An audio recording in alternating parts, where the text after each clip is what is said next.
Hello, everybody. Karen Swain here, standing in for Sheila Seppi for Cosmic Conversations on the Galactic Alliance on the Conscious Awakening Network. And if you haven't signed up to the email to receive notifications of Cosmic Conversations, they happen twice a week on the Conscious Awakening Network with fabulous guest speakers, New World teachers, I call them, from all over the world. Do so. And also I run a group and I do it once a month. Sheila does it twice a week. I do it once a month, the same thing called the Inner Sanctum. And you can also sign up to that on my website, karenswain.com. And I have a podcast show, which is also on the Conscious Awakening Network called ATP Media, Accentuating the Positive, Awakening and Expanding Consciousness. But tonight we have the wonderful Alan Pratt back with us on Cosmic Conversations. Let me bring up Alan. Welcome. Welcome, Alan. Thank you, Karen. Lovely to be with you and everybody. Blessings, blessings. Alan's been on before, but we had some tech issues last time where the sound wasn't so good or the internet was really scratchy. So we're going to go over a little, a bit of what Alan, because he has a fascinating, he's got so much to say. We could spend hours talking to Alan, but he's got a fascinating story, which we'll go over again tonight. So tonight's heading was light language and energy transmission. So I think you're going to do a bit of a light language and energy transmission a bit later after you share some of your wisdom, right? Let me tell you a little bit about Alan. Alan is a psychic and life coach of all kinds of business, an artist, light worker, university student, and more. Alan's abilities have been used to locate terrorists and avert terrorist attacks under undercover drug cartels and to investigate homicides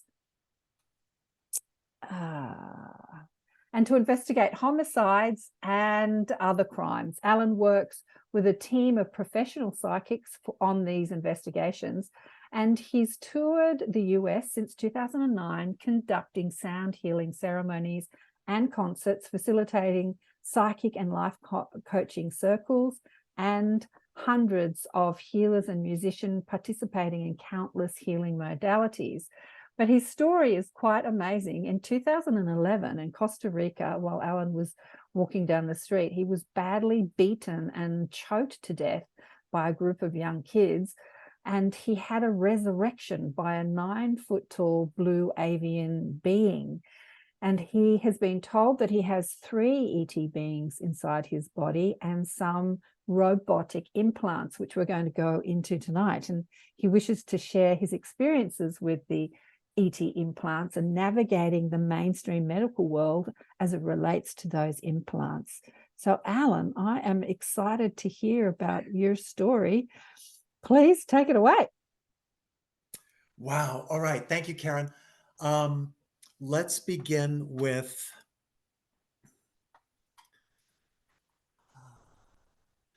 the terrorist. Well, yeah, let's start in Costa Rica. Yeah, what happened was I was investigating this drug cartel that exists. It's around the world, but where I was investigating this was in Costa Rica, and I had already been to this. It's a retreat center in the jungle. I'm not going to use names right now, but there's a retreat center in the jungle in Costa Rica. There's a lot of retreat centers, and this one's a cover for an international drug cartel. And I was coming back for a second time, so it was already a scary situation because I was pretty clear that they had an understanding that I was on to them. And so I had 3 days before I had to be out in the jungle, and I was in the capital of Costa Rica, San Jose, and I just wanted some cannabis. And I went to a heavy metal concert in a town square right outside my hotel. And I started talking to young people who were very friendly. And they just said, watch out for the cops because they're watching for this kind of activity. It's not legal here. And so people were very friendly. And I met 3 people in their 20s, 2 men and a woman. And I told them what I wanted. And they spoke enough English to say, absolutely, we can help you with this. And we got in a cab, and I thought we were only going a few blocks. I thought we were going to walk. And then they said, no, we have to get a cab. And then we went to this neighborhood where there's nobody hanging. And I thought, what's going on here? And then we walked into a little, like a 1 square park, like a neighborhood park. And I thought that's where I started to feel like I was in danger. And I started running, and the girl had walked way ahead, and that also cued me. I thought the girl's separating herself from the two guys, and I felt that the two guys were going to jump me. So I started running, got out on the other end of the park, and then didn't know where to go. And they were just casually walking behind me, like, hey man, why are you running? And I said, you guys are, you're freaking me out. Where's your house? And they said, the cab just let us off on the wrong side of the park. And then suddenly one of the young men, I don't know how it happened, but he was right behind me, and his arm was around my neck just like this. And I'm not trained in self-defense. I didn't know it. And the other two were right on top of me, and they were just beating me to death with their fists and kicking me. And the three people choked and beat me to death in about maybe 90 seconds. And I knew when I was taking my last breath. Also, my forehead hit the pavement, and I was bleeding a lot from right here. And I knew when I took my last breath, when you're dying, this is it, it's over. And then my next memory is that I'm standing, and the three people are standing facing me, lined up next to each other, about 10 to 15 feet away. Their hands are by their sides. All three of them, their jaws are literally dropped wide open, and they're not coming anywhere near me. And I'm just dripping blood all the way down, because everything hit from my head to my ankles, knees, elbows, everything. And I'm just bleeding. And I checked for my wallet, and it was still there. And I turned around and I walked away, and I limped slowly because of what I had just been through. And they didn't follow me, which is key. They didn't take one step. I looked back, and they weren't coming anywhere near me. And so I walked far enough away that a cab came up, and then saw that I was covered in blood, and sped away. The second cab that came along picked me up and gave me a ride and helped me clean myself up and get back to my hotel. I went on into the jungle to this retreat center where I was investigating this drug cartel. And it took me about 24 hours before I actually got it clear in my head, in my thinking, that I actually had died. Because it didn't make any sense. And I didn't have any explanation for what had actually happened. All I thought was, they killed me, but I'm not dead. And so I went on into the jungle to this retreat center. And within 1 week, all the scabs fell off, and everything that was hurt in my body was not hurting. And I have no scars here, which is crazy. My skull had to be a little bit cracked from what happened. There's not even a scar. And there wasn't then. This was 2010. And there was, so then I went, well, yes, I'm a healer and I have miracle healings. That's part of my bio too, is that I've had successes with multiple forms of cancer. I've had success with a severe brain injury with a young man since this happened to me. So I know these kinds of healings are possible, but I also think it has something to do with what really happened when I died.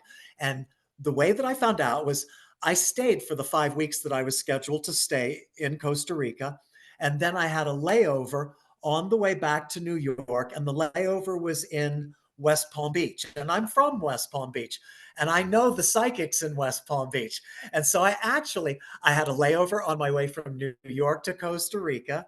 And then 5 weeks later, on my way back to New York, I had a layover in West Palm Beach. And the layovers each time were 4 hours. And I think this is like, we're on a galactic TV show here, this human experience. I think a lot of people feel like some of the experiences that we have are clearly scenes in the TV show. And I just feel like it was scripted for me to have these 4-hour layovers on the way to Costa Rica and on the way back. Because on the way down, I went to my best psychic. Her name is Anne. She's at a place called Mystic Treasures in Lake Worth, which is the edge of West Palm Beach. And she had worked with me when I was stopping these terrorist attacks in New York and Washington, D.C. And so after that, when I told her that so on my way down to Costa Rica, I stopped in to see Anne. And when I walked in, she said, "What are you doing?" Literally like she was suspicious. And I said, "Oh, I'm going back to this place in Costa Rica. It's a retreat center." And she said, "Alan, why do I get a Jim Jones feeling about this place?" And I said, I thought, oh, she's getting it. I said, well, it's not really just a retreat center. It's a cover for a drug cartel. And occasionally they kill people. And I think they're on to me. And she said, "Oh, Alan, I'm getting a no, a big no. You shouldn't go." And I said, "Listen," I said, "Spirit is really guiding me to go back." And she said, "Alan, Spirit guided Jesus to the cross." And so then, this is why I'm sharing this. This is what happened on the way down.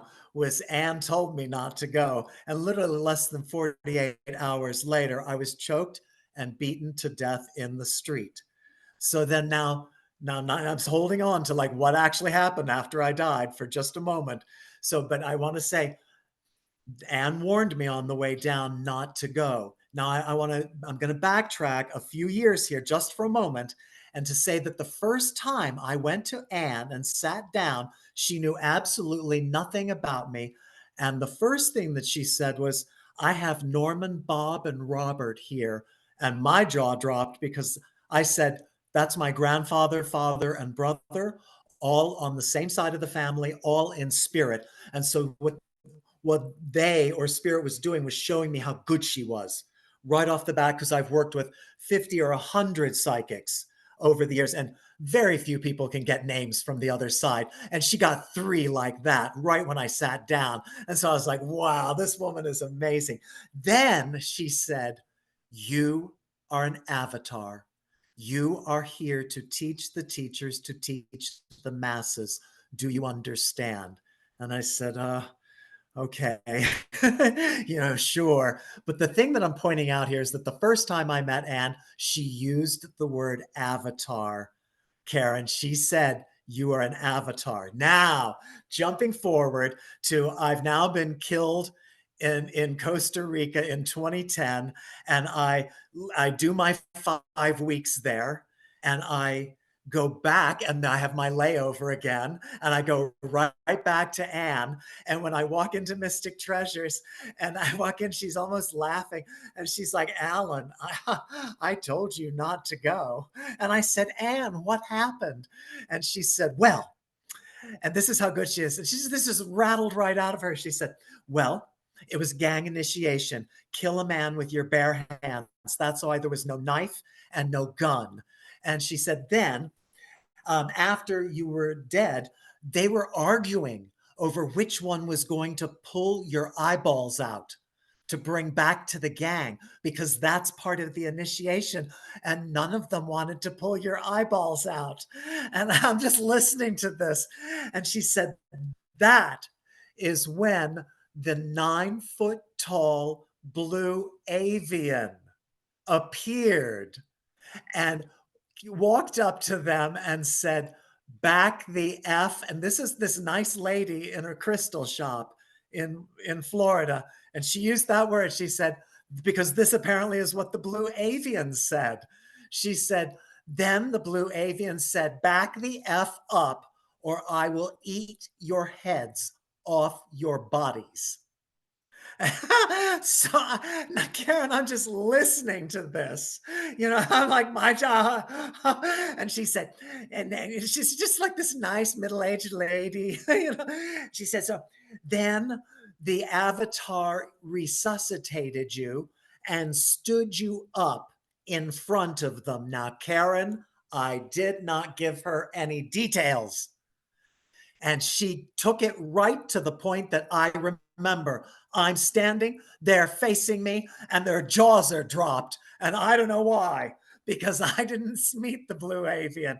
So now it's, 5 weeks later, and I'm sitting here with Anne in Florida, and she says, "The blue avian, it's you. It's another dimension of you. It's who you're going to become, but you're not ready." She said, She said, and then the blue avian backed into the shadows. And she said, it's always there, always there. And so at the time, I had never heard of blue avians. I did not have a definition for the word avatar. And what happened for the next couple of years is that in private sessions, but more in healing events on the West Coast of the United States, because that's where I was working, I had about 6 people see the blue avian standing near me in healing events or private sessions. And I would say, like, well, yeah, I don't see this. Why are you seeing this? And that's it. It's like this hologram. It's like a shadow figure when people see it. And I turned this into part of a storytelling. I for a few years ago, just a few times I did something called True Tales from the Spirit Path in New York, Fort Lauderdale, Austin, Texas, and Denver. And then I stopped doing it because I was freaking audiences out. It was small audiences like in yoga studios and healing centers, but my show was freaking people out, so I stopped telling it. But when I told this story in Midtown Manhattan, one of my clients came who was in the garment industry just a few blocks away. And she's over the age of 60, very sober, intelligent woman. And when I told this story, at one point she went, oh, oh, oh, like this. So, so afterwards, I said, hey, I said, what did you see? And she said, Alan, it was like the blue genie rising above you in a cloud of smoke. And I said, okay, there's 15 people there for this little storytelling. How come nobody else in the room saw it? You did. She said, I don't know, but it was really clear, just floated up in the air right behind you. So this is, I think that's my whole story about being killed and resurrected um, in Costa Rica and the blue avian. I think those are all the details. Alan, when you were dead, do you have any memory of that when you like? Oh, thank you. That's a good, important question because many people do. I think it was only, I have asked Spirit how long I was dead many times to try to get a straight answer because I have no brain damage or anything like that. And Spirit said it was actually it was more than 2 minutes that I was dead. It was like between 2 and 3 minutes. Wow. I got to say, when these things happen, see, right now,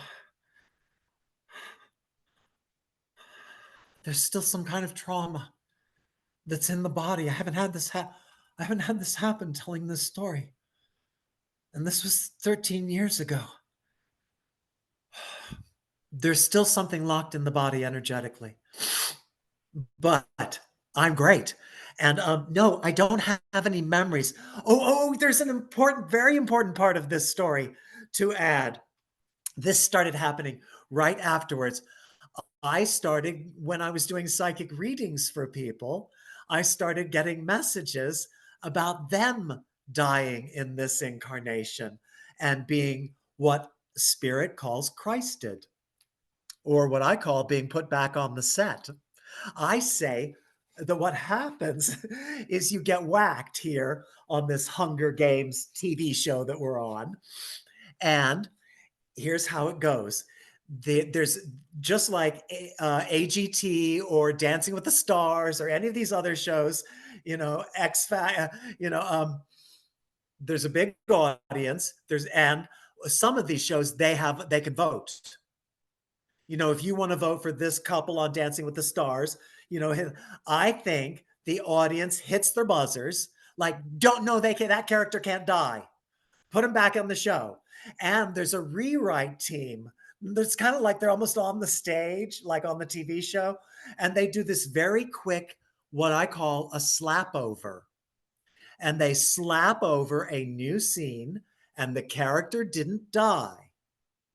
And the audience applauds like this out there in our cosmic audience. And so the character isn't fully aware, but sometimes they are somewhat aware that something happened. Something happened. And I have now had, I'm going to say it's well over 100, probably closer to 200 people that I have given these readings to. And it's an average of 4 Christings with each client. Now, I don't think that this is true of all human beings. I am being guided on my path to work with a particular set of humans. There are approximately 2.3 million humans that my spirit guides say they call creator gods. They say that every human being on this planet is a creator being from somewhere out there. And that every human being, no matter what their personality's like, how good they are, bad they are, dull, interesting, or whatever, has created at least a planet. And if you listen to the statistics that are estimated by people on shows on Gaia TV, and you've heard people estimate how many star systems and planets and galaxies and universes there are out there. It's way more than 8 billion. And so it's conceivable that every human being on this planet could be a creator being. And we're in some kind of reform school here. It's like, we need to be sized down, stop blowing up each other's planets and worlds, be put in this little fleshy pain body and go through this humbling human experience down here on this little dust ball, and so there's 8 billion creator beings here. And then 2.3 million of the humans, my guides say, are creator gods who have created everything from universes, multiverses, whole worlds. And I have worked with more than 90 people who appear to be creator gods of entire worlds, Karen. This is the scope of what I'm experiencing here. And these are paying clients. And here's why I think there's validity to this is when I give people ask normal questions about their careers, their children, medications and things. And I'm pretty darn, I get a lot of accurate answers. And so then this far out wacky stuff might have some validity and credibility to it too. So these 2.3 million have created they've created fashion and technology. It's kind of like Santa's helpers. And so, yeah, because kind of like people talk about the one source, the God source and all of that. Do you think the one source creates everything? No, I think it's like, Santa and the helpers. It's like creation creates creation. The creative source created more creators to create.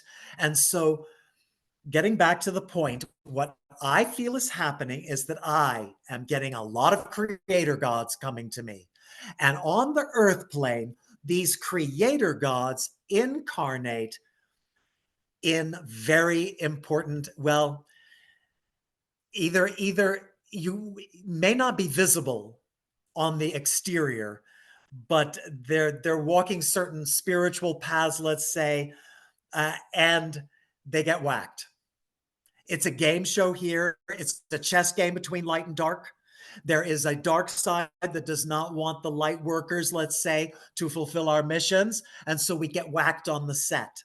And so where I got off on this sort of tangent about who I'm working with and this whole creator gods thing is because I was saying I am getting people who have died in this incarnation an average of 4 times in this lifetime. Now, here's what it looks like. What it looks like is OD'd in drug ODs. A lot of younger people that I work with who are young light workers are very open about the drug addictions that they've had. It appears to be the path of a lot of light workers to deal with things like addiction and things like that. So they're dying of drug overdoses, and I'll get the message and I'll tell them, and they'll go, "Oh, I knew I died that night. I knew I died of a drug." And then the next morning I was like, "Oh, I'm here." The most common one is totaled car accidents. This is so common.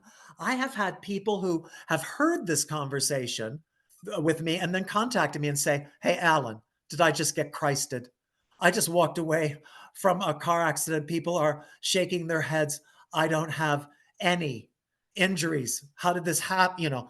I told a client that her son had had this experience. And I thought, I'm going out on a limb.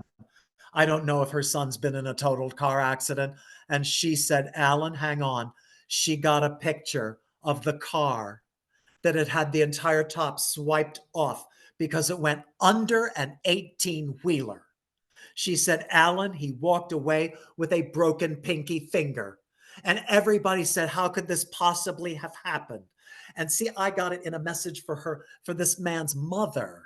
And she confirmed it for me. So the total car accident thing is very common. And I'm going to say it happened to me.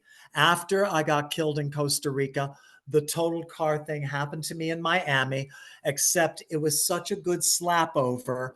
My car doesn't, it's the car I'm driving now, and there was not a scratch on it. But I'm going to give you the details briefly. I was driving on I-95, that's the big highway in Miami, and it was one of these Florida downpours when it just suddenly a wall of water hits. And all the cars in 4 lanes began hydroplaning. And the car, an SUV next to me, turned 180 degrees into my lane facing me. Now, this is when I say it's like a TV show. That's when it gets like an action adventure show.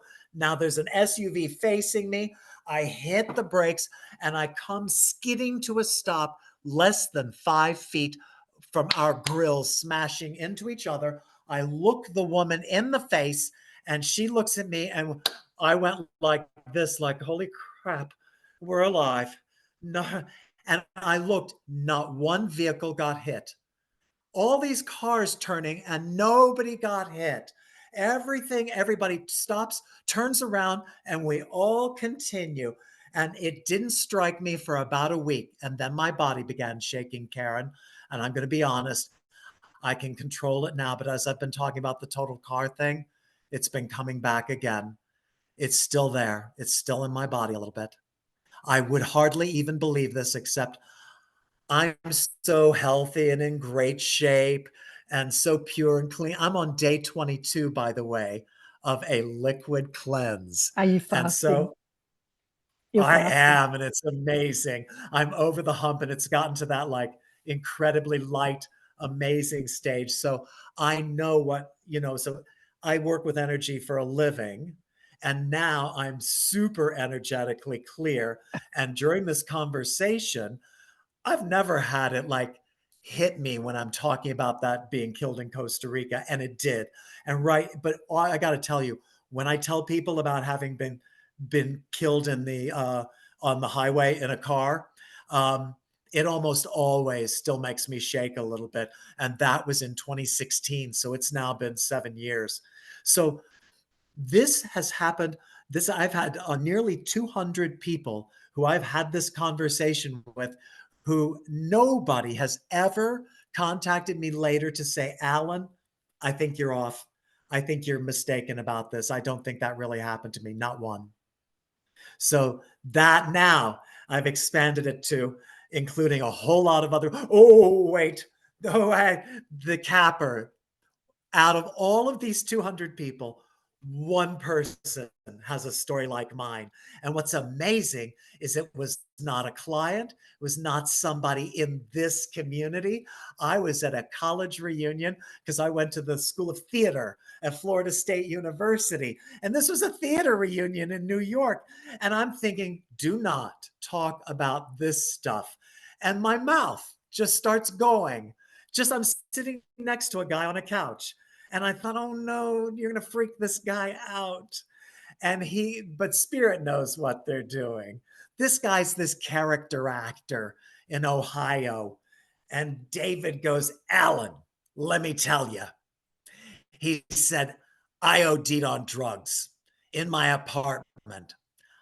I died. The living room wall opened up. They came out in 2 lines. They were tall, white, luminous beings. They took me by the elbows and they walked me through the living room wall to the other side.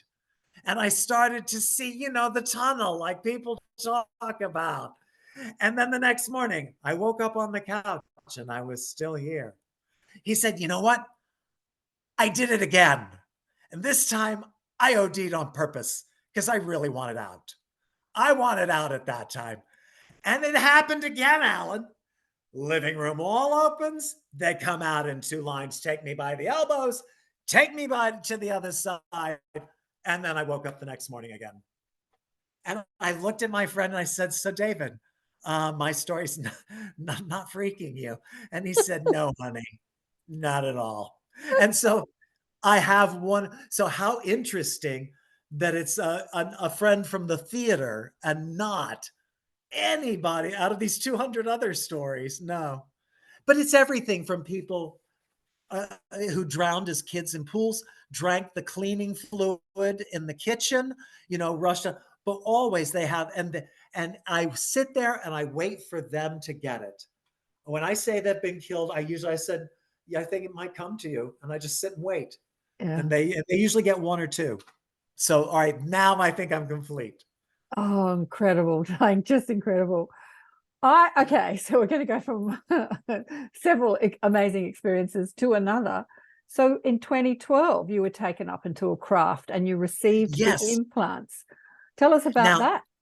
this I may as well include everything about Men in Black and all of that because it's all connected. So it's actually it's so all connected that what happened when I was investigating the drug cartel in Costa Rica was I met a young man of Lebanese descent from Montreal. And he was a wonderful young man and a healer. And I invited him to tour with me in California, and he did. But he was flipping back and forth between the light and the dark. And we parted ways at the Temple of the Way of Light in Peru, which is an excellent ayahuasca retreat center. And that was the last time I saw him. And that was in the summer of 2010. And then I was in a John of event at the Omega Institute, just a little bit north of New York City. And if you all don't know who John of God is, John of God was the most famous healer in the world. And then he got nailed. Thank gosh, 300 women stepped forward to nail him the same way as Harvey Weinstein in the movie industry and all the other monsters who take their gifts and their powers and abuse them. But John of God was this super world famous healer. So I did an event with him at the Omega Institute. I was in what is called the current room, where they have 80 healers. Before you get to John of God, there's 4 rows of healers sitting there, and you shuffle really slowly. It's the most amazing thing you will ever feel is 80 either, professional or aspiring healers. And that's what I was. I was in the current room. And that was part of my awakening. This was a huge, like an activation for me. And I must say, the moment John of God walked into a tent of 1,500 people, my spirit guide said, he's a womanizer. The moment I saw him, and that was 2010, and the John of God thing didn't come out on Netflix till many years later, 2018, 19, something like whenever the legal battles and all of that. So I got the truth. So that was the first chunk. And then Alan Steinfeld was there. Alan Steinfeld, and Alan Steinfeld saw me and he said, Alan, you have to come to my Crystal Skulls event in New York next week. And I was like, oh, and it was on 10/10/10, October 10th, 2010. And this was the largest gathering of the most famous crystal skulls in the world ever. All the big ones from around the world, and then like 500 people bringing all their crystal skulls. So this was the second part. And I want you to see how Spirit set me up for all of this. First, the John of God, then the Crystal Skulls event, and then I went back to California and I went to this hot springs that right now my spirit guides are saying, do not use the name yet because this is part of the story and it's part of an investigation of the drug cartel. I went to this hot springs this is what this drug cartel does. They use retreat centers, hot springs, sacred spaces to cover their business.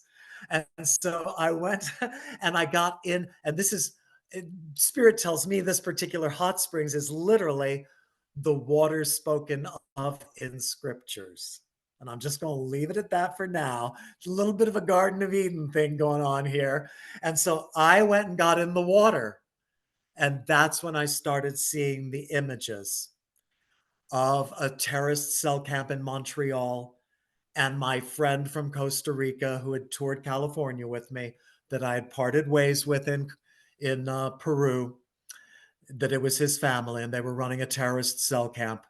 And this breaks my heart because I thought this young man was like a brother to me. And I don't think he was involved with this, but his family was. And I think this is how the cosmos set all this up for me to discover this entire situation.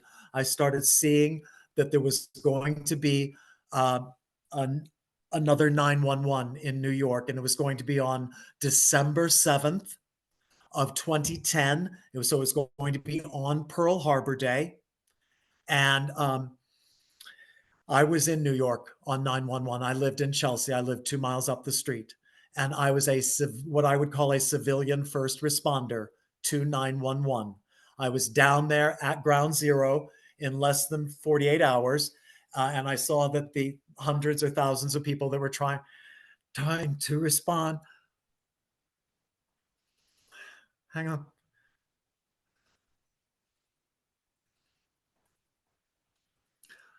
All I ended up doing was arranging for 4 18-wheelers of food for the first responders. But I ended up, me and my boyfriend, getting on, like, he was on his rollerblades and I got on my bicycle. And we were able to get through all of the stop checkpoints, by the government, the military, and all of that, and went all the way down to ground zero. So I share this to say that I think this was all a setup, that I was supposed to actually be at ground zero when 911 happened, uh, several years before me ending up participating in stopping the same thing from happening again. So, and then to sort of add more to it, 5 months later, I actually moved from Chelsea to a penthouse on Wall Street overlooking the Hole in ground zero and lived there while the New World Trade Center was, while it was just a hole. I was only there for 9 months because I think we realized quickly nobody should have moved back. Nobody should have been living there.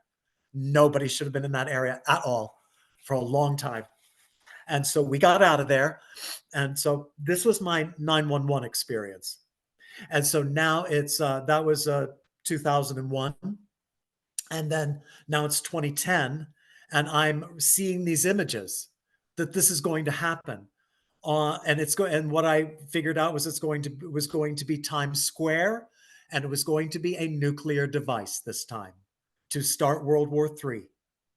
And so I kept contacting my friend, my 19-year-old friend. He turned 20 while we were traveling, so he's 20, and he would not respond to any of my communications. And so I knew I was on to something. So I flew to Montreal, and he got on the phone with me then because he knew I was in Montreal.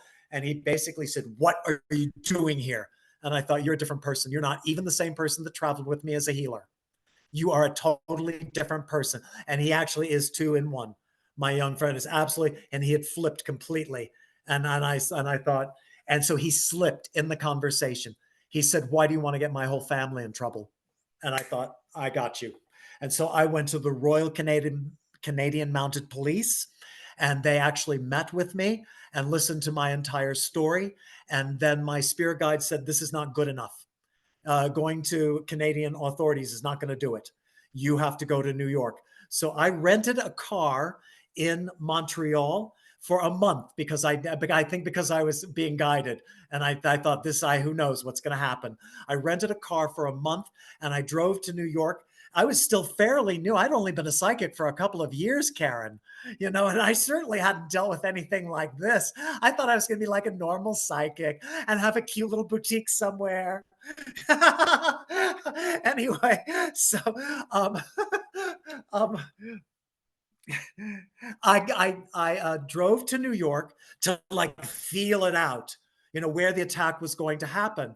And I got more information and I did all sorts of things, contacted all of the major press, all the major media, and told them what I think was going to happen. Nobody responded to me. Um, I contacted all my friends, some of who said, please do not contact me again. Go away. People stopped talking to me. I, uh, I stayed in New York to see it, and nothing happened on December 7th of 2010.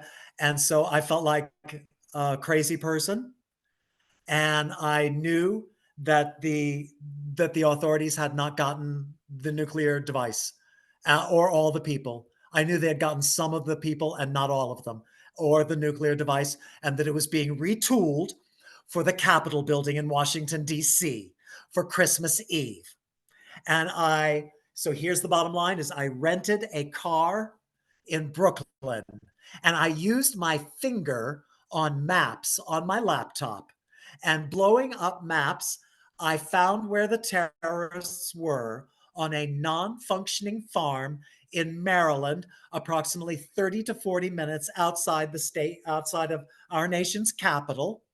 And I drove to that non-functioning farm and found them. Swear, Karen, I found these terrorists. I found what there was, and the reason I knew it was because there was no activity on this farm. There were no crops in the fields.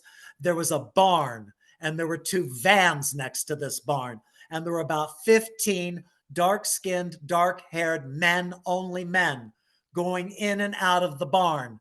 And I thought the nuclear device is in the barn, and there are the terrorists. And I called the FBI on December 21st of 2010, and I told them what I was getting. And this guy said, Mr. Pratt, if this is all psychic evidence, we really can't listen. And I said, oh, I know, but I had to try. And I thought you listened to me on, a few days ago, about 2 weeks ago, when this was going to happen in New York. They were all, they listened. I left part of this out. Sorry.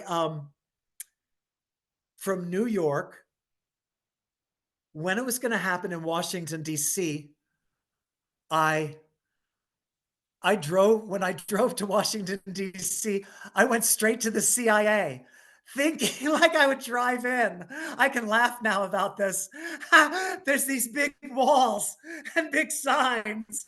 Nobody just, it's not just, it's not, it's not a theme park. So I called the CIA, and um, and they were on the phone with me for about an hour. They listened to me, but they said, no, sir, you are not driving onto these premises, but talk to us. And so they listened for an hour. And the next day, the FBI called me. And this is why I continued with everything. Karen, the FBI called me directly and said that the CIA had passed it on to them. That's why I knew this was all real. So by the time, what happened to the barn, the guys in the barn? What happened to hang them? on, I'm backtracking a little bit. Okay. To say, because it was in between me stopping the terrorist attack in New York that would have been on December 7th, and then figuring out what was going to happen next. That was when I drove to Washington, D.C., just going to go to the CIA, because my spirit guide said, do not contact the FBI. And you see what a game this is. And I think my spirit guides are so good. They said, contact the CIA, and look how it rolled. The FBI contacted me, and I now have proof that this is real because the FBI contacted me. I did not contact them. You see, so I think that's how good my spirit guides are. They were like, oh, contact the CIA and watch how it rolled. And then the FBI contacts me, and the FBI demanded to know everything I knew. That's what they said. That's when I knew this was real. They wanted every bit of information I had. And so I gave them all the information I had about these people in Canada, because that's what I could tell them was where I felt the cell camp was. I felt like I could identify its location in the outskirts of Montreal. I gave them I could name like a highway and an exit and stuff like that. So I was already working with the FBI. And now I had located the terrorists, and I just called the FBI. And so this is why I'm kind of laughing is that, Mr. Pratt, if this is all psychic evidence, we really can't listen to you. And I'm thinking, oh, who called me? I didn't call you guys. You called me. And so now they're doing the really a psychic, and I said, okay, well, but thanks for listening. And I'm thinking, you listened, you're just not telling me you're listening. And so nothing happened on Christmas Eve in the capital of our country. And at that point, I had gone back to New York. I had turned, wait. Uh, in between, I went to, I guess I must have had time. It must have been maybe I don't know how many days it was before Christmas Eve when I found the terrorists and turned them into the FBI. Oh, it was December 21st. I'm just trying to get this straight in my mind. Somehow on this journey, at some point, I drove all the way to uh, North Carolina to go to the Rhine Research Center, RHINE. Rhine Research Center was very well known in the 1970s and 80s for their psychic studies. And so I thought that I was going to get credibility and backup from this very credible psychic institution that used to be associated with Duke University. And they're no longer associated with Duke University, but they're still right there in Durham, North Carolina. So I drove straight there and I walked in, and five different staff members sat with me one by one in their cubicles and said, don't stop. You have the missing pearl. You have the information that the authorities need to stop the attack in New York. That's when I did this. It was before I even stopped the attack in New York. That journey I drove all the way to North Carolina, worked with the Rhine Research Center, then stopped the attack in New York. But so I just wanted to add that because I had all this backup from all these professional psychics running this organization saying, you have the missing pearl. You have the information that they actually need. And they said, what you have to do is contact every organization, CIA, FBI, New York City Police. I think they named a couple of others and said, and tell all of them that you're contacting all of them. Do you understand why? And I thought about it, and they said, you have to tell them all that you're contacting all of them.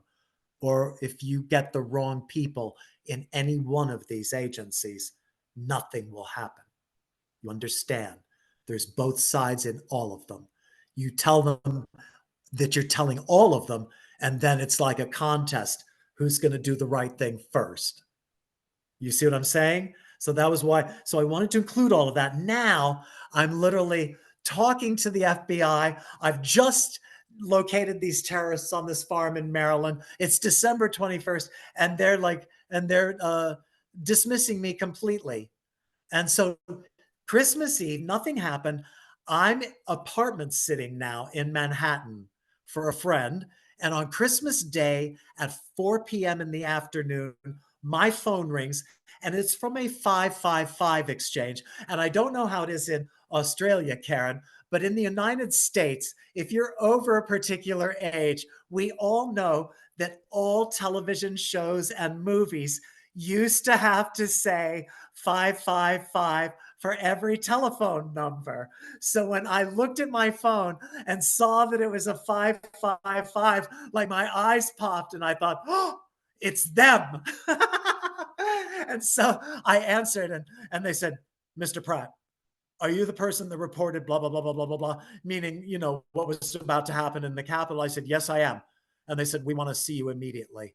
And they said it was the FBI. And so they said, where are you? And I said, I'm in New York. And they said, so are we. And I thought, I'm on a cell phone. You know exactly where I am. And they said, it was a blizzard in New York the day after Christmas. They said, we're going to come tomorrow. It was actually 2 days later. They came in the middle of a blizzard, 2 days after Christmas. Think about this, that they called me on Christmas Day, and that they showed up. It was 3 badge carrying agents. And I now wish that I had looked closer at the badges, because I did not. I just said, okay. And I let them into the apartment, and they were very nice guys, 3 different ethnicities, a white guy, a Latino guy, and an Indian guy. They were all in their 30s to 40, and they all looked like they were dressed right out of an Eddie Bauer catalog. It was like they all looked like they could be going fishing, or just going off. It was that thing, right? They did not. So here's where I'm going with this. They were the Men in Black. They weren't the FBI, and they just looked like the nicest guys in khaki pants and button down collar shirts, and they were friendly. One of them knew all about Burning Man. I talked about, I don't know how that came up, but I thought these guys are hip. But here's how the interview went. Within a couple minutes, one of them said, who are they? How many of them are there? How do you call them in? These are the questions. When I didn't answer one, they just kept asking, and this was the row of questions. How do you call them in? How many are there? And they then realized I didn't know what I'm doing. And they said, Mr. Pratt, have you seen the film Men in Black?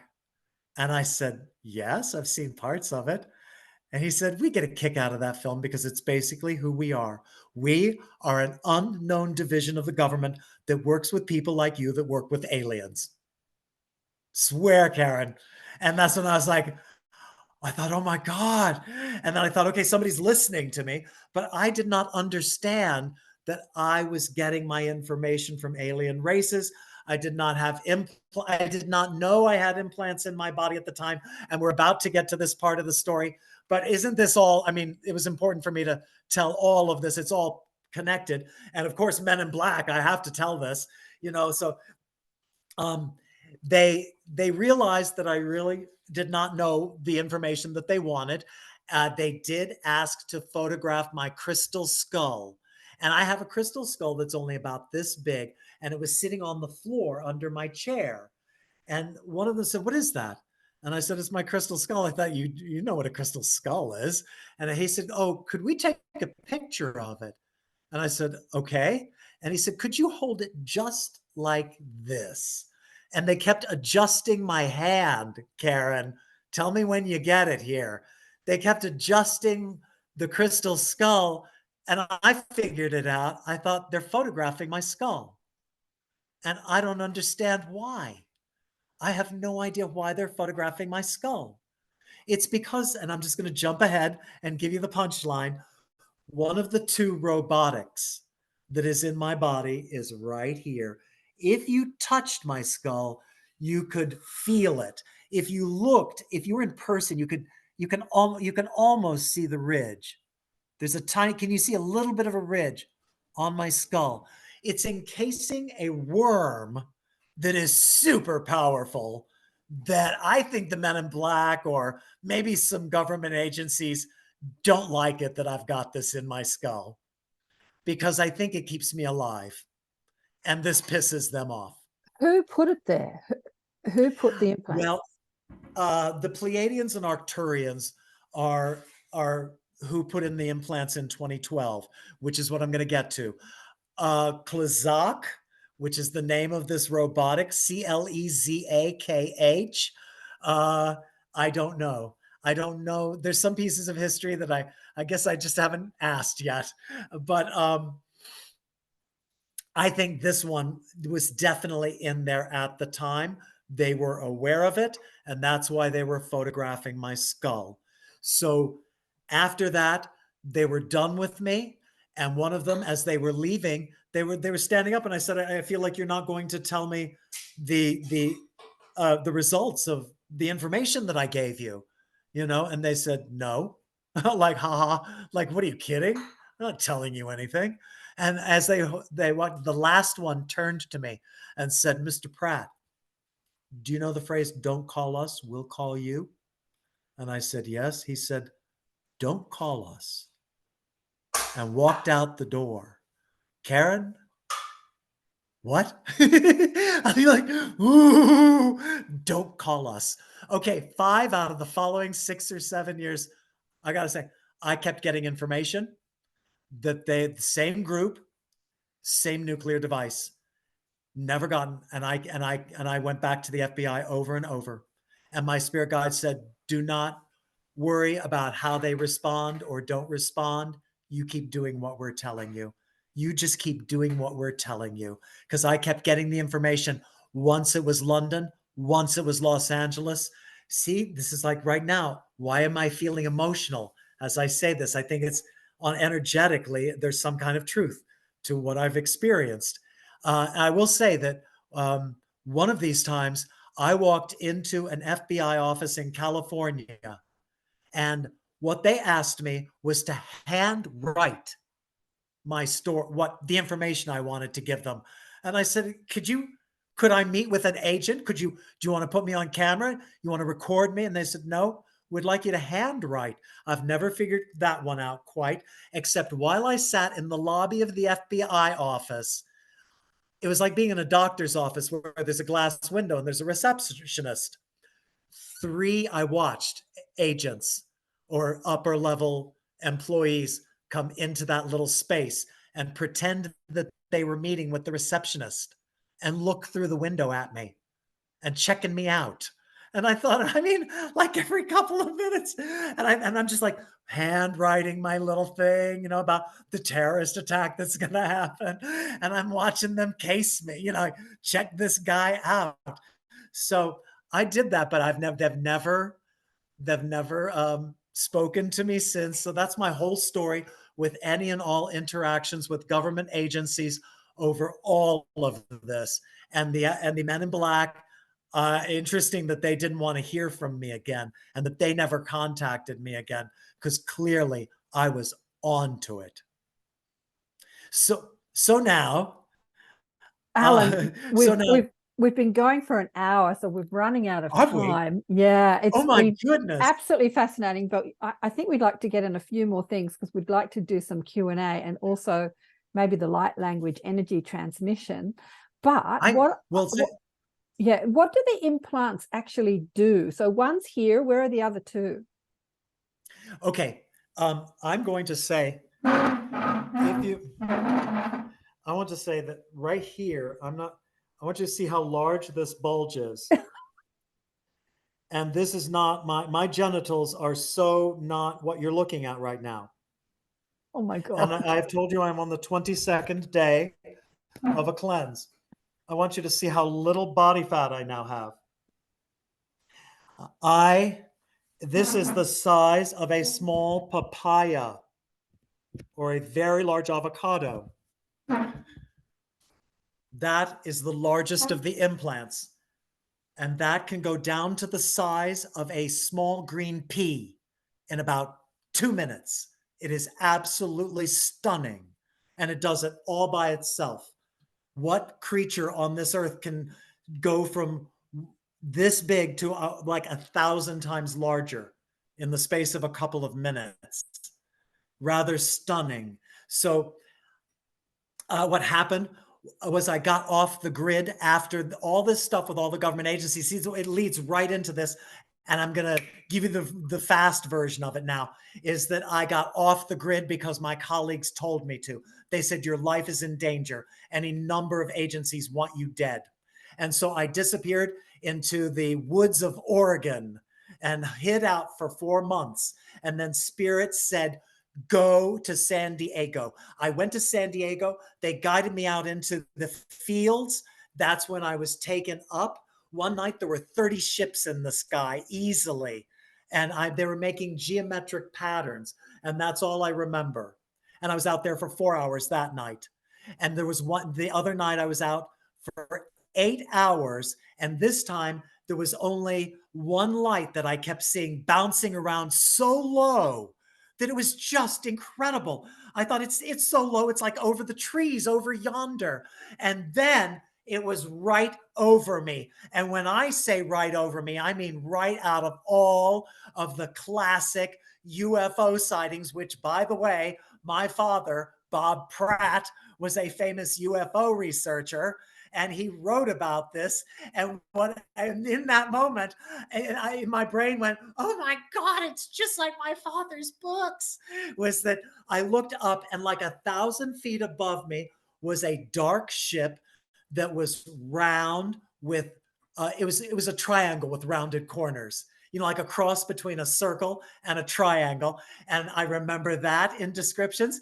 And it had a circle of lights under it rotating, and it was red, amber, and green. And I thought, I've heard my father. I used to be bored 40 years ago because my father would document hundreds of the same story. And he would tell these stories over and over about the red and green and yellow lights. And so when I saw this right above me, I was like, oh, it's happening. And so it was like 1,000 feet. And the other thing is the hum.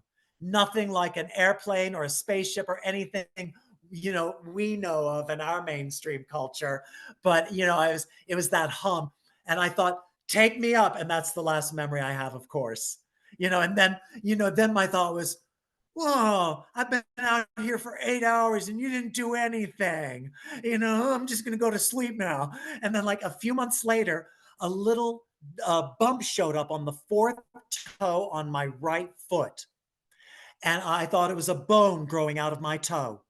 It was hard as a bone and did not move at all. And it didn't hurt either, which was the strangest thing. And then, like a month later, it disappeared. I mean, overnight disappeared. And then, like a month or two later, I started noticing a slight sensation in my pelvis. And then spirit, because they do this with my body, they took my hand, they pointed to my toe, traced it up my leg to my scrotum and pelvis and said, there you go. And I was like, oh, and that's when I started realizing that there was a something there. And then it started growing, and then it started moving, and then it started making sound, and then it started changing shape. And I mean, it would get hard, it gets corners, and then it makes some wild little sounds. And so then I started realizing this is an alien creature. And the way that I really pieced this together is that a few months after I was taken up those 2 nights outside San Diego, my spirit guide said, you are now safe. You can go out in public again. You do not have to be off the grid. And I did not understand why. And I think what happened is that the addition of these 2 down here, I've only been talking about one, the really large one.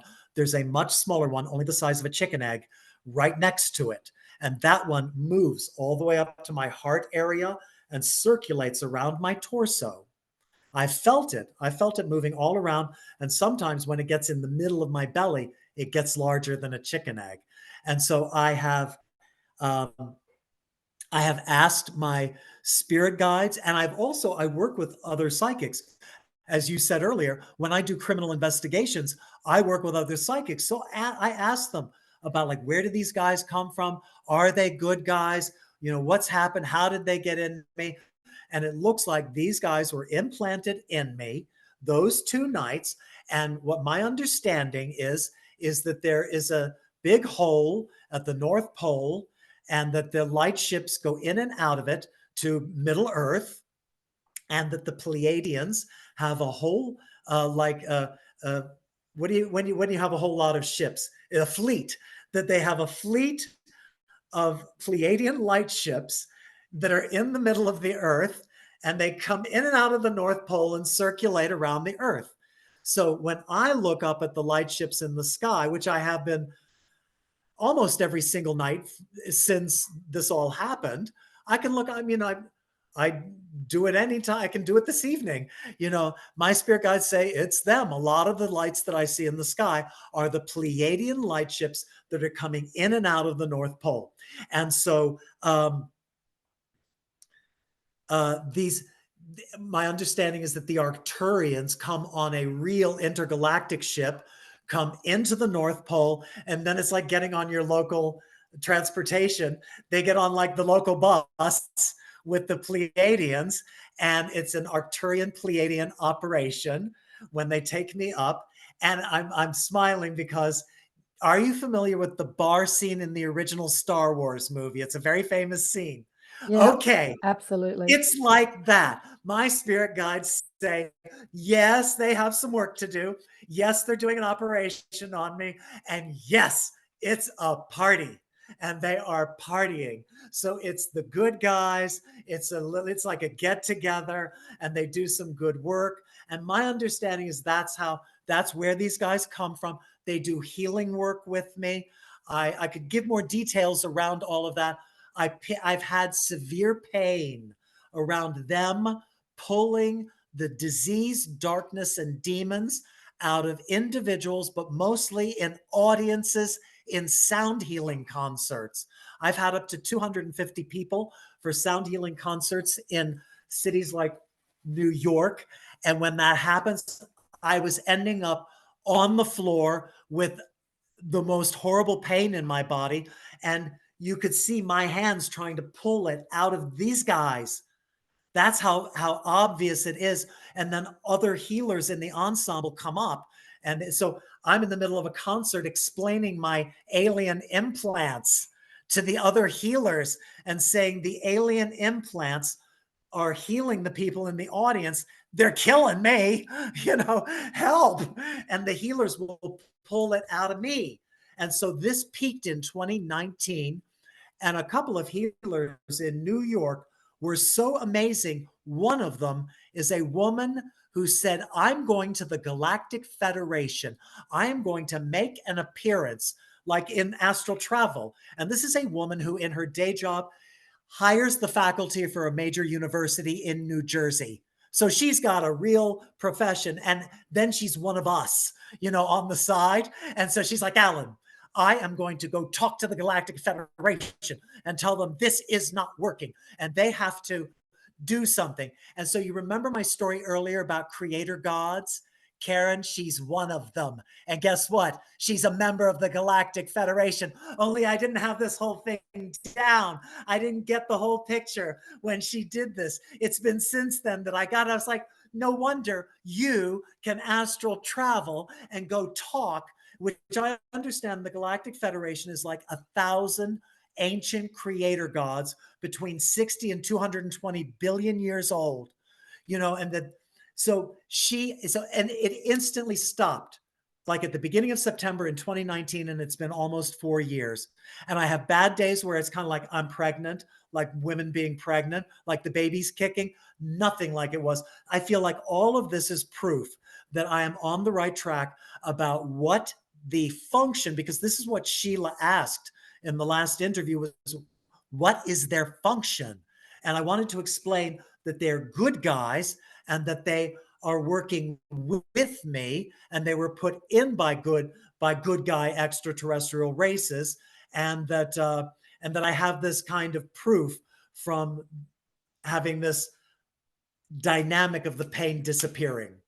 Thanks for letting me explain all of that. Now, where do you want to go? Do you want to do Q&A or? Yeah, I've got about a million questions that I could ask you, but you did want to do a light language transmission. So let's do that. And then maybe if Susie's still here, we might get Susie to do a song. Sing a song. There she is. She's still here. And then we might do Q&A. Take a couple of questions while we're still recording, and then I'll turn off the recording and I'll open it up to the group to ask whatever they want to ask without us being recorded or live on a public platform. So I'd love to hear your light language. Can I do 10 minutes? Sure. Yeah, if you want it a little shorter, just give me a number of minutes and I'll keep my eye on the clock. Maybe a little shorter.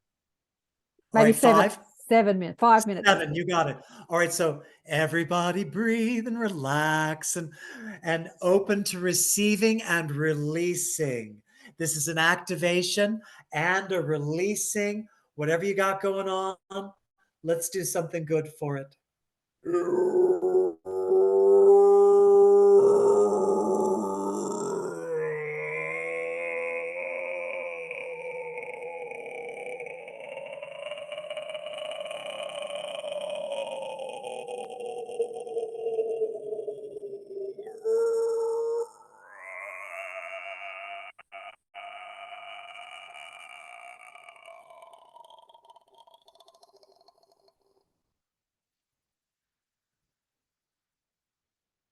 Breathing, simply breathing. Relax the jaw.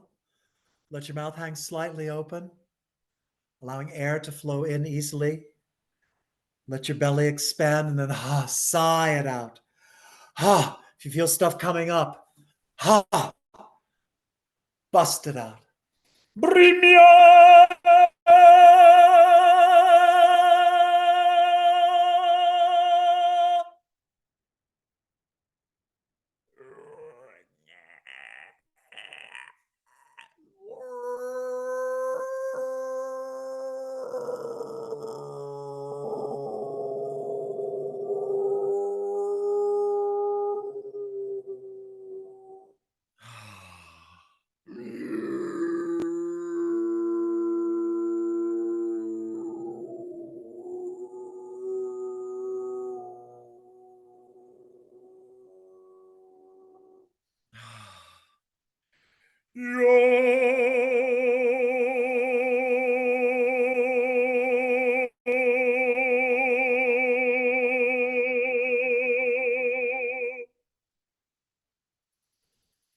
Jar mue charki, shari ish barbun charginje, kangringangrembam spardi, hore barjambo.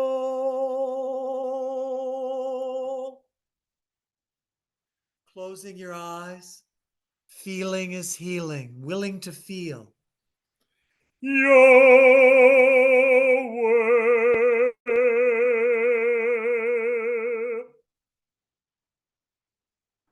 Pioe.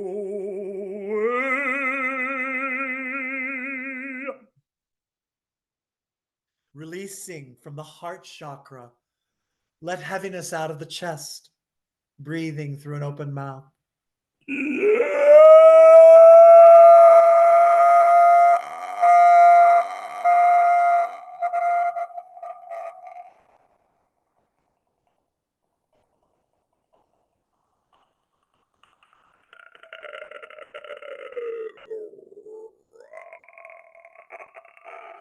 If you feel a tickling in your throat, let it tickle. If you start to cough or yawn or belch, let it. It's how the body releases.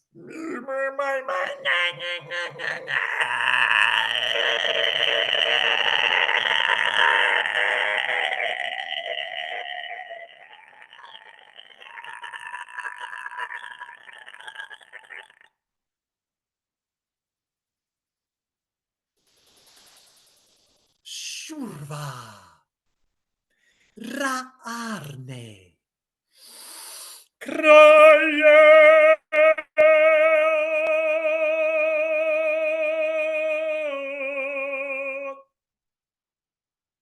Spirit just used the name Cryon, which many of us know, the great spiritual teacher. Yahweh, Yahweh.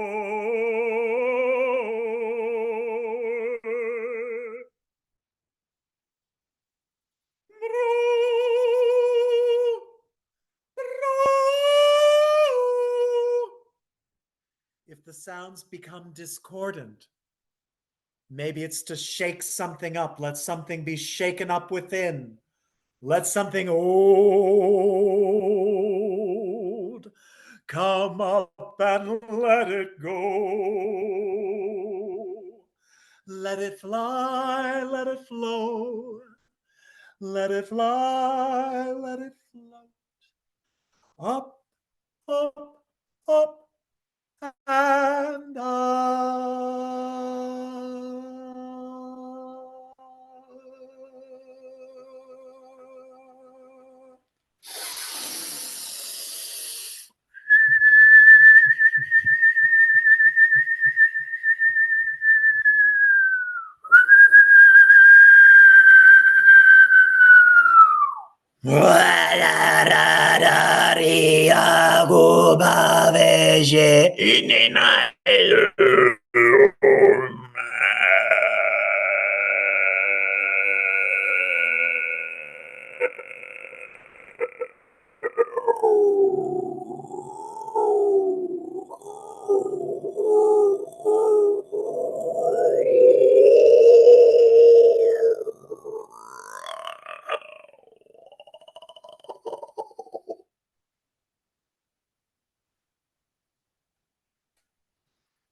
Spirit says, breathe one more time, breathing. One more minute.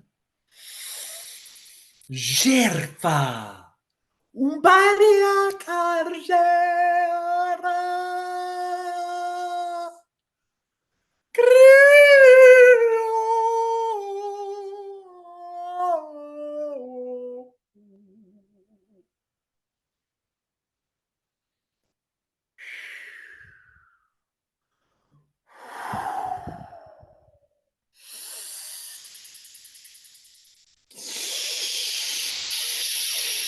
Chakra, yakra, yakra, yakra.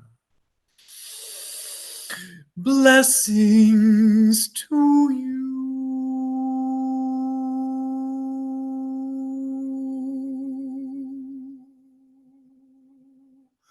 Peace and love.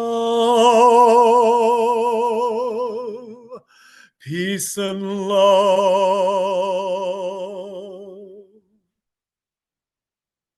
We are ya. We are ya. We are ya.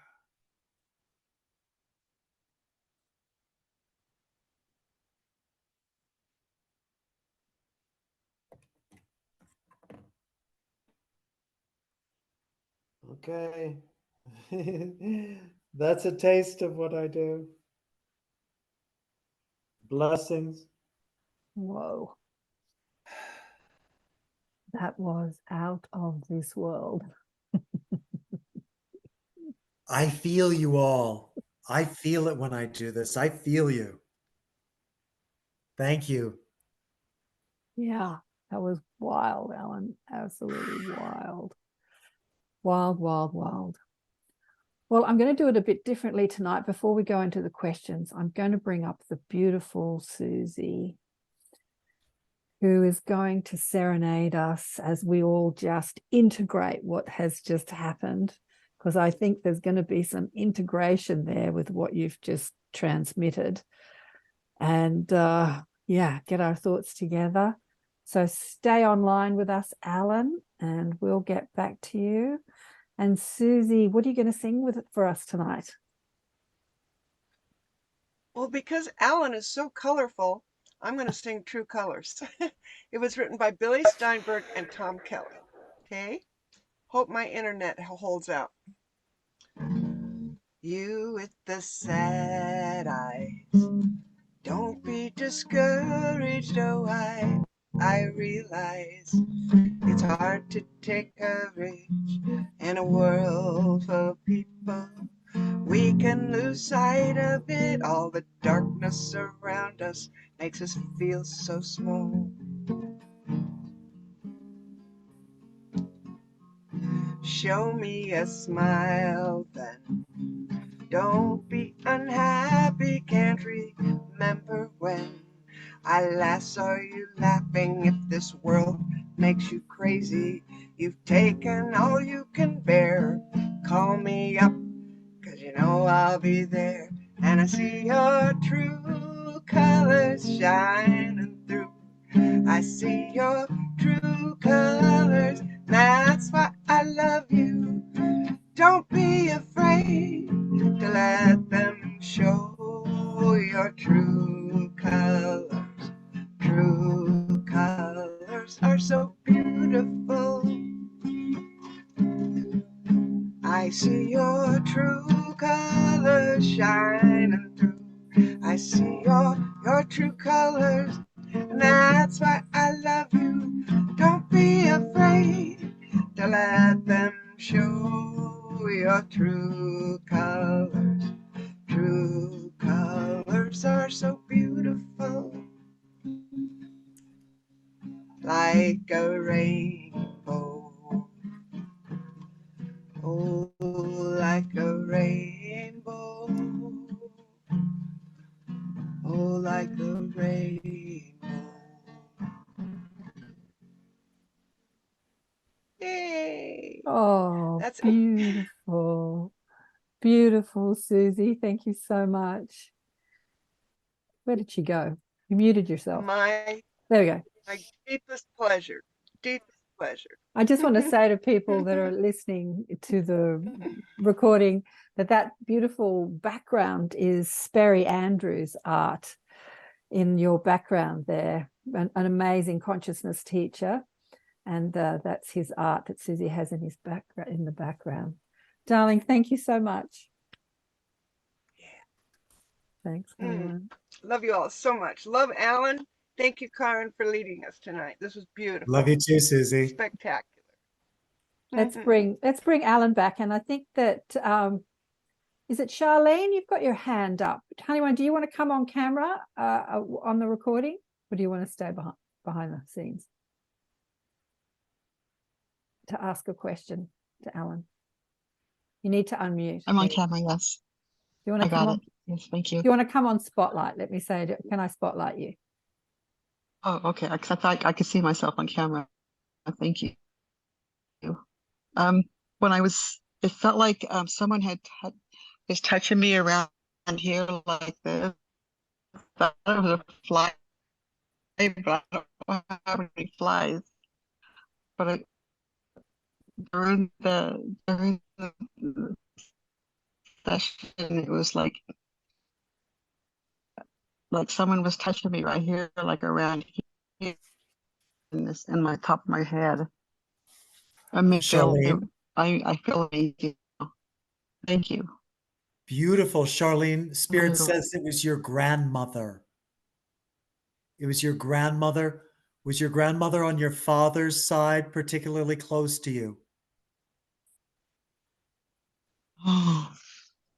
Well, one of your grandmothers, they immediately showed me your grandmother standing behind you.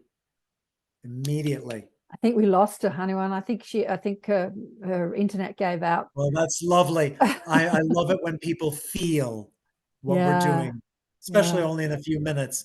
And that's this kind of work. Distance means nothing. I work with people around the world, and sometimes no contact, voice, nothing. And we just agree on the time. And they can have like a full-on exorcism. I'm an exorcist, is part of the work that I do. People purge. So this work, mudras, M-U-D-R-A, and everybody can do this. Everybody can be healers and psychics. I'm always saying that. Anything I can do, you can do. You know, you saw my hands, so you bet you do this too. Your hands do all this. I do this, geometry.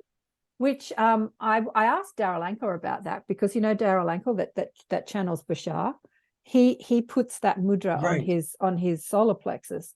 I tend to just rest it on my legs, but I said, what does that mudra mean? And he said, it's a focusing mudra. It focuses energy. And I went, so fascinating. I think it is important to understand the science of these things, and I'm glad some people do. I don't, and what I want to distinguish is the distinction between learning things by rote and activation. I don't know what any one mudra means. You couldn't possibly teach the hundreds or thousands of hand and full body gestures that move through us when we channel. Yeah. It happens. It's from within.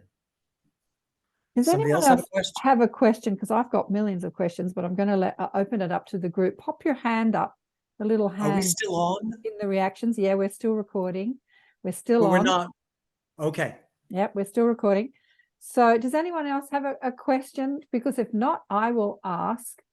Well, let me just ask you some questions. So the implants that you have protect you. You said that they protect you, because I was thinking, as you were sharing a lot of this information, that publicly, because this will be shared publicly, that it's quite dangerous to share what you can do publicly. But you're saying that the implants that you have are protecting you in some way, as well as. Well, I've only been doing these interviews this year. This is the 8th interview that I'm doing. And when I have talked about this, I have said, and I think I said this in the interview with Sheila, is that this makes me uncomfortable. Talking about this is uncomfortable. I am scared, but I could say, I kind of live in fear, but I have a great attitude and I stay healthy and I go to the gym and I do my work. I got it. A lot of people maybe wouldn't talk about all of this, and I might be a fool for talking publicly, but it's kind of like the cat's out of the bag. I already did it. I've now done a bunch of interviews. I the the drug cartel, they have known that I've been talking publicly now since 2010, and I'm not dead. It would be so easy to pick me off. I do public healing events. It would be so easy to send somebody to a healing event and pick me off, and it hasn't happened. So Yeah, so I at guess this point, yeah, it's kind of little bit by little bit. I just keep getting more. your time is not up. I guess no, no. Um, I have a big mission, and aside from all of this stuff that I'm talking about, I have big business projects that are really going to make a difference in the world that I'm working on. Uh, that's how you make a difference in the world, is through business. And I have real estate projects. I have a half a dozen reality docuseries projects that I'm pitching, one of which you've seen. It's called Hybrid Human or Avatar Human, since hybrid human is a phrase that we are now using. And it has a slightly different definition. I'm not kind of that hybrid human, but I'm pitching all these projects. I have, I've got business to make the world a better place. So I ain't done. You ain't done. I ain't done. I ain't going nowhere. You AIDS didn't kill me. I got to say, I had AIDS in my 20s. My partner died and I didn't. He was 33. He died. Everybody was dying. A lot of my friends died. I did not. I looked up at the sky and went, no. That was my form of prayer.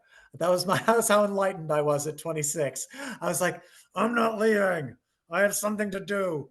I don't know what it is, but I ain't going. And magically and literally in about a decade ago, a psychic leading a circle, she came up to me afterwards. She said, when I looked at you, I saw AIDS stamped across your body in big capital letters. And Spirit said, no, we took it off him. We removed it. And that was like 30 years later. So, if I've had that kind of miracle healing, yeah, Don, you're hard to kill. You're hard to kill. Well, one of my favorite spiritual teachers left his body the other day, a couple of days ago. He knew he was transitioning. He had at least 7 near-death experiences. He was hard to kill too. But his time in this realm was over. In his first near-death experience, the beings of light said to him, you're done. You don't need to go back to Earth anymore. And he said, will I be more benefit as a spirit guide or in the body? And they said, resoundingly in the body, you can help this realm, being physical. But he left. But what is interesting about it is that, God, he had so many heart attacks and he got leukemia. And he was on his running bike when he had another heart attack, trying to stay healthy. He turned 70 and he's laughing. When I chat to him in spirit, he's laughing and he said, isn't it funny that I'm on this exercise machine trying to stay healthy, trying to stay alive, and they take me out. Bang. Okay, your time's up. Your time's up. Gotta go. Your time is up. Your time is up. Now, I told you I'm on the 22nd day of a cleanse. You drink so much fluid when you're on a cleanse. Guess where I'm running to? And I'll be right back in like 60 seconds. I've got to pee. He's got to pee. Well, I might. Well, we might wait for him to come back. Has anyone else got a question or want to share their experiences about what happened during the transmission? What about you, Susie? What did you feel during that transmission? I just was so open. It was really, I just felt so much. Yeah, I was so open. I was amazed at how much I opened and received. Loved it. Loved it. Yeah. Yeah, it was pretty wild. It's like no other light language transmission I've ever experienced. And I've been listening to people sing light language for over 20 years. And I've never experienced something like that. That was just amazing. Yeah. Kathy says, yeah, me too. Kathy just said, me too. Yeah. Yeah. Quite yeah, amazing. it was definitely. Alan is very cool. We wrote back and forth after he was on Sheila's show last time, and he's like this in his letters. And he is this crazy and this wild and this on the money all the time. I don't know how he keeps up the energy, but he does. Yeah, Yeah. Lana says he'd like to let Alan speak freely without directing him with questions. Well, our time is up. We've actually finished the time that we've allocated for the show tonight. I'm next. So I'm going to say thank you, Alan, for sharing with us tonight. We're going to finish the recording for the show tonight, and just tell people where they can contact you. You've got a couple of websites. You've got a sound healing website as My AlanPratt.net is my main website. My name, AlanPratt.net. And then on Facebook, I am often the first Alan Pratt that pops up. It's my name. That's my only social media. I'm on Instagram, but Facebook is an easy way to find me. My email address is alanprattnet@gmail. AlanPrattnet@gmail.com. And you've I got a do have YouTube? another website, sacredsing.org, if you want to take a look, because that's happening. I said I have important business projects. Oh my gosh, I didn't even mention that. Oh my gosh, I've got to say this. From the weekend that I did in Colorado, the Snippy weekend, the alien horse mutilation thing, they own a company that produces major events, and we're going to, in 27, we think we're going to have Sacred Sing concerts in university stadiums and televised. Beautiful. Wow. Wow. So if you want to take a look at that vision, it's sacredsing.org. Sacredsing.org. And you've got a YouTube channel as well. You've got some YouTube links. Yeah, look up Alan Pratt Healing and you'll find me. Darling one, thank you so much for sharing with us tonight. It was just fascinating. I'm going to stop the recording now, stop the live, and just we'll go over to the group and let the group share freely. Thank you again for sharing with us tonight. Thank you, everybody. Much love.